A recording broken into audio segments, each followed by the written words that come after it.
দেখছেন এই মুহূর্তে পাওয়া সবচেয়ে বড় খবর, বিগ ব্রেকিং নিউজ। বড় বিপদের মুখে বিজেপির সাংসদ সৌমিত্র খা হতে পারেন গ্রেপ্তার। এমন কি ঘটলো তিনি গ্রেপ্তার হতে পারেন, তার বিরুদ্ধে কি মামলা রয়েছে, বিস্তারিত তথ্য জানতে হলে অবশ্যই ভিডিওটা শেষ পর্যন্ত দেখবেন। চ্যানেলে নতুন থাকলে অবশ্যই সাবস্ক্রাইব করে অল নোটিফিকেশন অন করে রাখবেন, লাইক বাটনে ক্লিক করে একটি লাইক করে দিবেন। বিষ্ণুপুরের সাংসদ সৌমিত্র খা গ্রেপ্তার হতে পারেন। মঙ্গলবার এমনই খবর প্রকাশ্যে আসার পরে শুরু হয়েছে চাঞ্চল্য। সূত্র মারফত জানা গিয়েছে, পুরনো একটি মামলায় তিনি বারবার হাজিরা এড়িয়ে গিয়েছিলেন।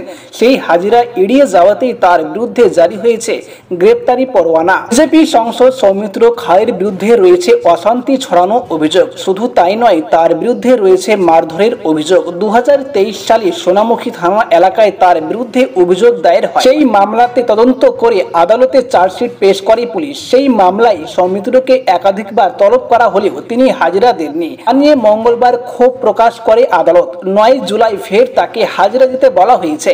হাজিরা এড়ালে তাকে গ্রেপ্তারের নির্দেশ দিয়েছে বিধাননগরের এমপি এমএলএ কোর্ট আদালতের বিচারক। একটি সর্বভারতীয় বাংলা সংবাদপত্রে দেওয়া তার সাক্ষাৎকারের ভিত্তিতে জানা গিয়েছে যে তিনি এই ব্যাপারে কিছুই জানেন না। তিনি আপাতত দিল্লিতে রয়েছেন। তিনি জানিয়েছেন যে তিনি এই বিষয়ে আইনি পরামর্শ নেবেন।